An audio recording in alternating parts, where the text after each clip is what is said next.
Real Estate Agents. Welcome to the Weekly Closer. I'm your host, Jeff Underwood, along with my co-host, Joey Sampaga, the man with the plan. How's it going, Joey? Just sitting back here chilling. Just chilling? Chilling Like a villain? Chilling like a good villain. All right. Hey, we're the Real Estate Marketing Maniacs. Ooh, yeah. Yeah, and we have a special guest with us today, Link Paffenbarger with West USA Realty. Welcome, Hi, Link. guys. How are you doing? Thank you. How you Thank doing? you. Doing awesome. It's Friday. Yeah, you ready to rock it? Oh, yeah. All right. We're going to do it. Why don't we jump right in? So I have to ask you, your real name is Link, right? It really is. Yeah. That's awesome. That is cool. That stands out big time, I think. And I'm your link to a doggone nice home. There it is. I was waiting for that. Boom. There's the plug. Ba-dum. Yeah, there we go. I was thinking maybe you'd throw that in there. Yeah. Hey, let's get into how long you been in the business. Most everybody watching or listening are going to be real estate agents. So, how long you been in the business? What compelled you to get into this crazy world of real estate? Well, thanks for asking, Jeff. In 1992, I joined because I was already a headhunter and relocating people here for jobs. So, I wanted to know about houses. So, I got my license then. I didn't really go full time until 2002 when I decided that I really needed to dedicate more to it and not to getting people a job. So it became more of that, mostly with buyers because of their job and employment in 2002. Got it. Okay. So you've been in real estate world for a long time then. Long time. Really, if you think 30 plus years in the Valley and helping hundreds of medical professionals relocate here. Yeah. And so a lot of them wanted to rent and or buy. Right. And so I brought them all around the Valley and Maricopa County mostly to help them find not only their employment but housing. Yeah, for sure. And obviously being in the business as long as you have, right? You've seen the ups and the downs here locally. I have the ups, downs, and now the ups again. Now the ups again, yeah. So it's definitely interesting to watch it all kind of unfold, isn't it? It is, because I think we're in a exciting time right now. I think the market is stable. I think it's going to continue to be strong. We see a new employment and people moving in. We don't see big spikes in the prices. Interest rates are still reasonable. So I think the housing market's going to continue to go up slowly for the next several years. Yeah. Well, let's all just hope it just hangs in there, right? It's good. Great information. What about, earlier we talked a little bit, and one of the questions I always ask is, what are you doing right now to be successful? And one of the things you mentioned that I thought was really intriguing is your involvement with HOA systems, or one of the largest ones. So share with us a little bit about that. Sure. Ahwatukee is an area of Phoenix out in the south part of the valley. Yeah. And inside of there is Mountain Park Ranch, which has a little over 7,000 houses, some apartments, and condos. Okay. And so with over 7,000 members, 51 subdivisions, it incorporates several school systems inside of that. It's one of the largest and best-run HOAs in all of Arizona. And just happens in the late 90s, I started getting involved in my community in many things. Yeah. Scouts and coaching and other things. And I wanted to do something for Mountain Park Ranch and where I lived. And so I've been very involved off and on for about 15, 17 years as either a board president, officer, or just a member of the area. So we send out newsletters and, we talk to people in the area. So jokingly, people say, well, you're the mayor of Ahwatukee.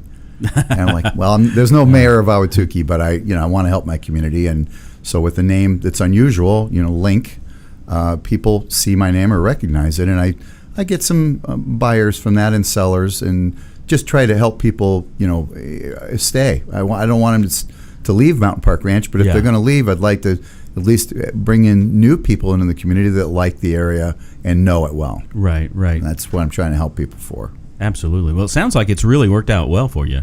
It has, and get your name out there a lot. I've enjoyed the fact as a recruiter for a long time. I still do call up some of my network of headhunters and ask them about relocation. I've done some for State Farm, many of the large hospital medical systems, doctors groups.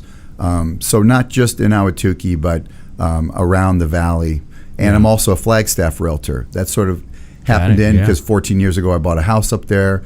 My daughter's a flight nurse up there for a big healthcare group. And so I go up there often as well. But 90% of my time, I spend it in the East Valley, Ahwatukee, or helping buyers and sellers. Yeah.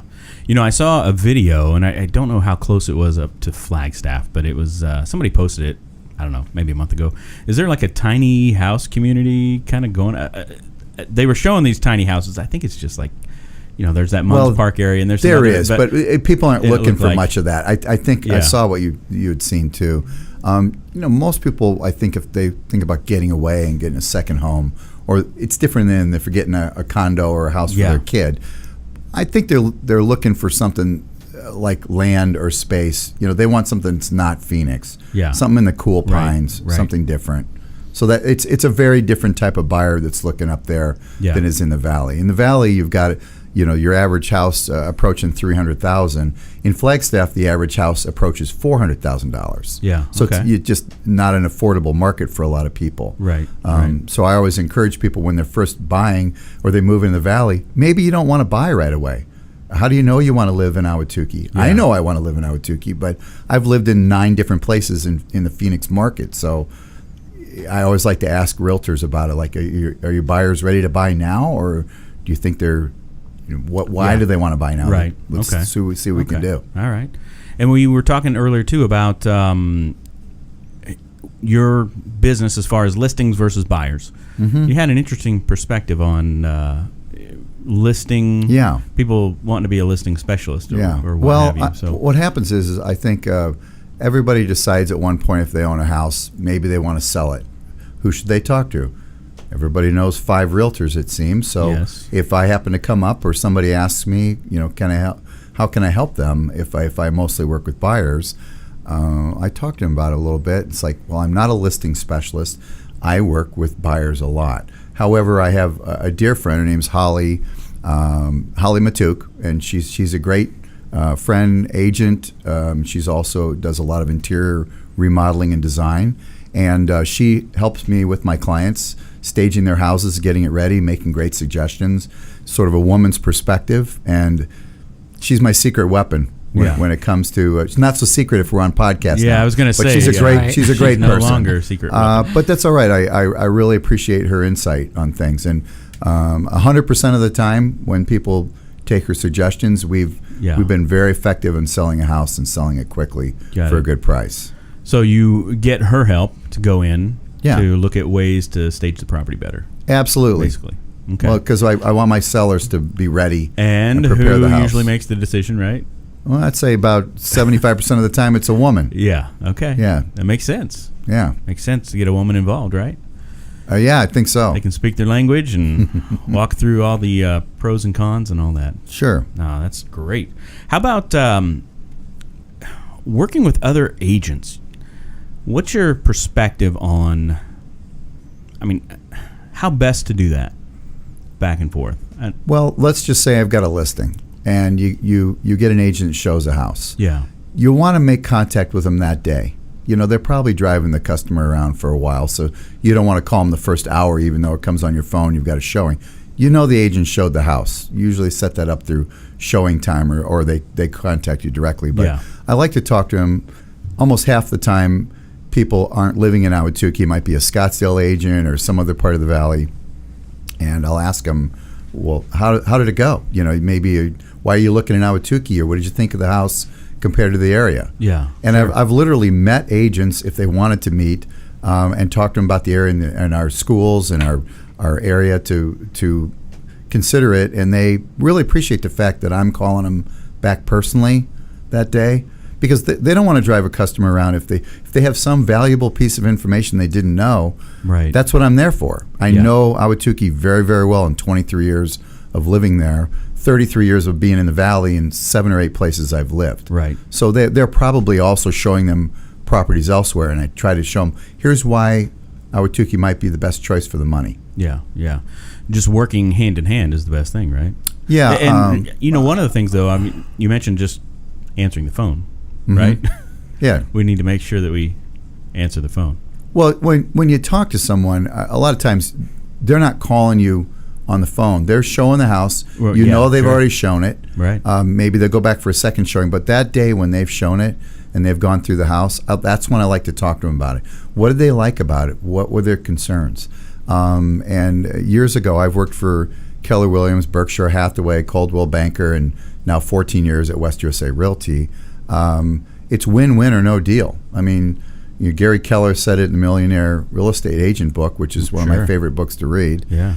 Is you want to talk to the agent. That person that you're working with, they want what you want. They're professionals, and the better you can help them, the better it's going to help us get a deal put together. Absolutely. How about before we move to the next segment, what is one thing you would tell any agent today, whether that's a new agent or someone maybe says their business has slowed a little?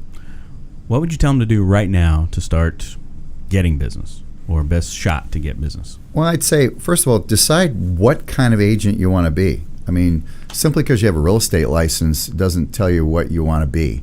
And it's what you want to be and be perceived at with your customers. They don't have to be your customer yet, but we all have a sphere, and then from there we have to create a bigger sphere.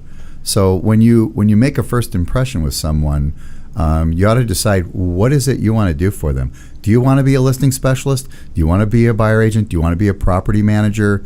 Do you want to help people with vacation homes? Do you only want to focus on the luxury market or first-time home buyers?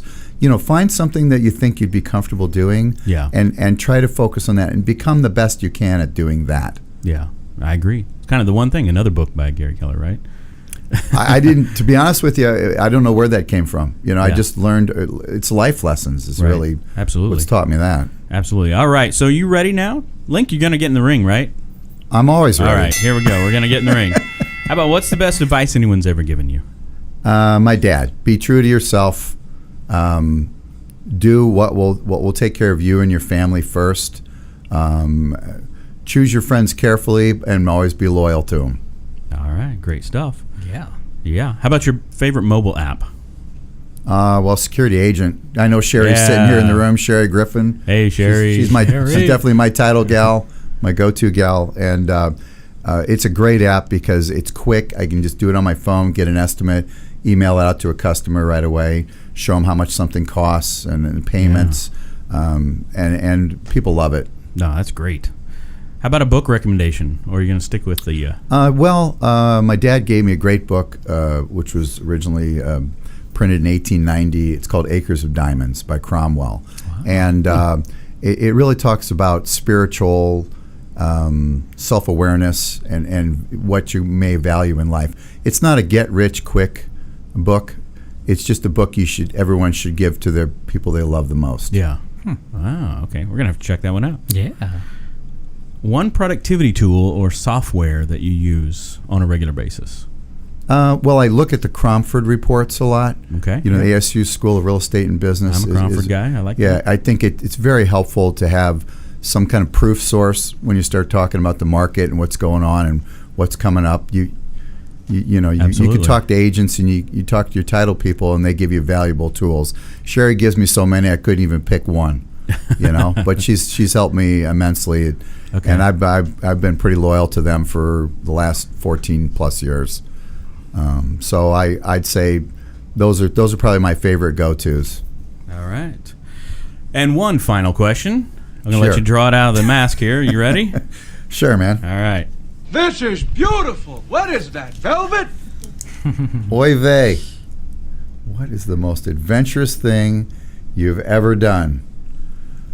Oh, boy. I'd say when I decided to quit college and move to Steamboat Springs at the age of 20 and just show up, get a job, and live in Colorado a couple years. Okay. Pretty fun, exciting stuff. Because when growing up in Ohio, it's about as flat as this table. You really don't know how to ski. So I went to the ski resort the first day, and the guy's like, well, can you do a job here? Anything.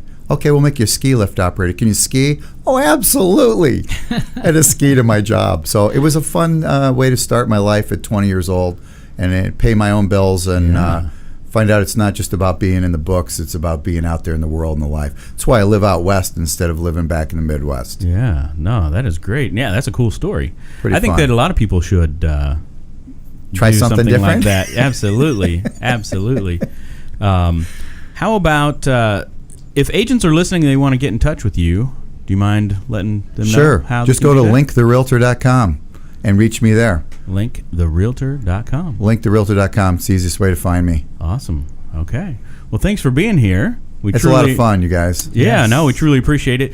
And we are the Real Estate Thanks Marketing. for inviting me, Sherry. Absolutely. Hey, Sherry, how's it going? We're the Real Estate Marketing Maniacs, and we want to also thank our sponsors, Academy Mortgage, Jake Krabby, as well as Fidelity National Home Warranty. Yes. For the Real Estate Marketing Maniacs, I'm Jeff Underwood, And I'm Joey Sampaga. coming to you from Security Title Studios in the Biltmore. Have a fantastic day. Awesome. See ya. Good job, everyone. The Weekly Closer podcast is sponsored by Jake Krabby, NMLS number 877141 at Academy Mortgage. Are you looking to buy or refinance a home? Jake Krabby is your mortgage professional. Contact Jake at 480-442-9291. Jake Krabby is a loan officer at Academy Mortgage, NMLS number 877141. State license for Arizona number 0920357, AZBK number 0904081, and New Mexico number 877141. Academy Mortgage Corporation, NMLS 3113, and New Mexico 01451. Call 480-442-9291. Address 15333 North Pima Road, Suite 205, Scottsdale, Arizona 85260. Academy Mortgage is an equal housing